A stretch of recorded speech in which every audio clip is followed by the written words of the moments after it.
Salutations everyone, my name is Allan Aldroid, and I don't know if you know this, but I'm a gamer. Yeah.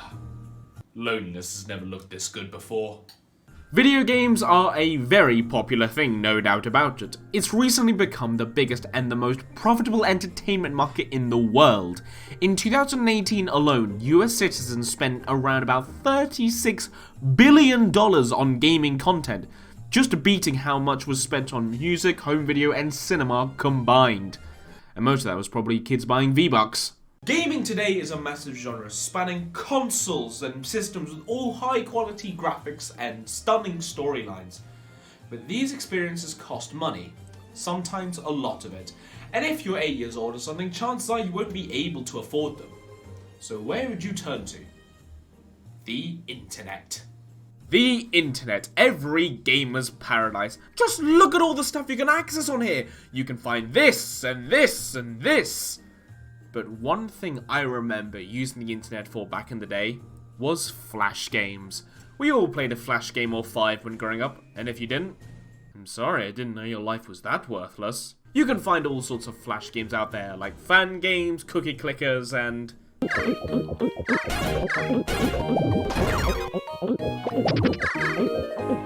How lonely are some people? However, Adobe are sadly discontinuing Flash by the end of 2020, and many browsers will make it so you'll be unable to use it on websites. Today, we're going to be taking a trip down memory lane to review the Flash games of yesteryear, some of which I remember playing, and some other big ones that showed the true power of Flash before these experiences are gone for good. And hopefully you'll be able to remember some of these masterpieces just like I did. This episode of The Aldroid is sponsored by... my merch! That's right, merch! I didn't even plan on releasing any merch at all. I don't know now, but a lot of people on my Twitch have been requesting it for quite some time. Twitch.tv/TheAldroid. So now I've grown quite a bit in numbers since then, I've decided to release some merchandise for you all to buy. All at quite affordable prices.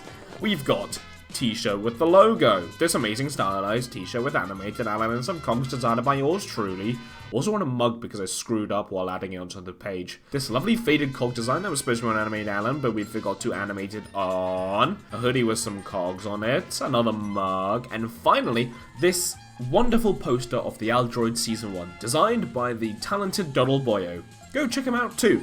More items will be added to the store page, and I've made it so all the merchandise will be as decently priced as I can make it. I didn't want to be scamming any of my audience with 50 quid shirts for crying out loud.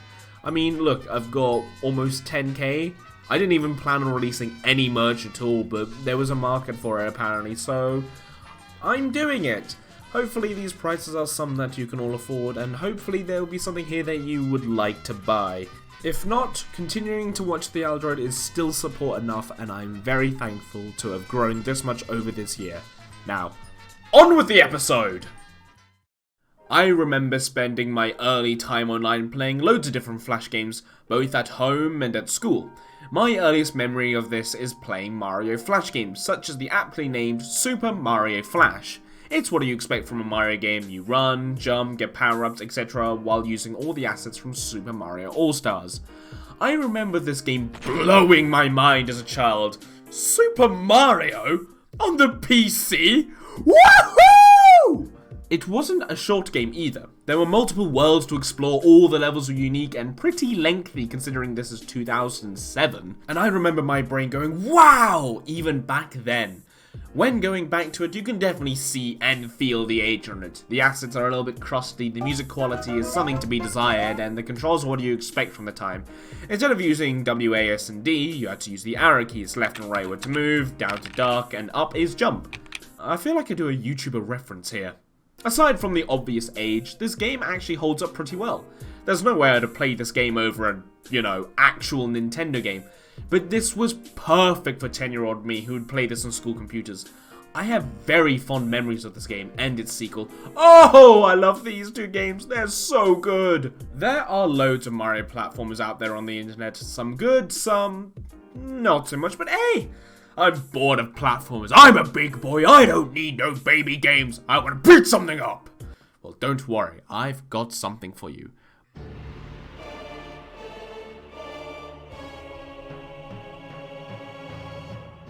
Mario Combat, a short, sweet little game where all you do is beat stuff up. Yeah! Look at these amazing animations! Oh, look at that fluid gameplay! Watch me beat some turtles! I hate turtles! Oh, what's that, Mr. Turtle? You have a family? Shut up! Hola! Yeah! Oh, I'm so strong! I have been instructed to say I do not support the violent beating of turtles, and anyone watching this episode should not go and attack or harass actual turtles. They are a beautiful species and deserve to be left alone. Before I get into more trouble, let's move away from Mario beat 'em ups to talk about a beat 'em up featuring Mario. Can't you tell I played a lot of Mario Flash games growing up? Super Smash Flash was a revolutionary game that I'm not going to talk about because I never played it, so we're going to talk about its sequel instead. Super Smash Flash is Super Smash Bros., but Flash. And it is great! One thing that always surprises me about Flash games is how in-depth they are. You'd always expect Flash games to be shaky and unpolished because there's so many out there that are exactly that, shaky and unpolished. But these games are a beautiful tribute to its source material. The game is based on Brawl in terms of the GUI and movesets, but this game has such a gorgeous pixelated art style. The animations are just so fluid and clean. Just look at him, Bob. Look at his idle animation. Oh, mwah, it's beautiful. You have loads of fan favorite Smash characters in this game. Mario, Link, Kirby, Goku. Wait, Goku? This is the best game ever made. Yes, this game has anime characters in it. Goku, Naruto, and Ichigo, for example. Why? I don't know. Is it cool? Well, I mean, it's not everyone's cup of tea, but it's still cool nonetheless. This game is a perfect example of how powerful Flash was. I mean, look at it. Look how in-depth this game is. This isn't any run-of-the-mill fan game. You can feel the passion and love put into this, for an online Flash game no less. Combos feel great to pull off, the hits are responsive, and the AI is really good. Just what I expect from an actual Smash game. Pretty much every main thing you'd expect to find packaged in a Smash game is in here. This truly feels like a love letter to both Smash and Flash. Oh, I love this game. Now, let's not forget some other games people hold dear to them, like The Last Stand, where you play as a guy fighting off herds of zombies while finding other survivors and weapons during the day. Bloons Tower Defense, which is a spin on the old tower defense genre of game, where you place monkeys to fight off waves of balloons. Portal Flash, where it was just Portal, but in 2D, and it's a fun game. But how could we forget the legends of Flash gaming, such as Henry Stickman and Fancy Pants? My word, I loved playing Henry Stickman. The simplicity of these games were perfect. The slapstick comedy, the story, the references.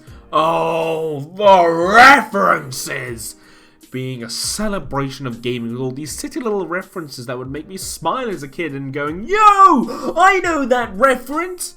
But how could we forget some of the best parts of these games? The fails. The animations, the deaths, the stories is so good!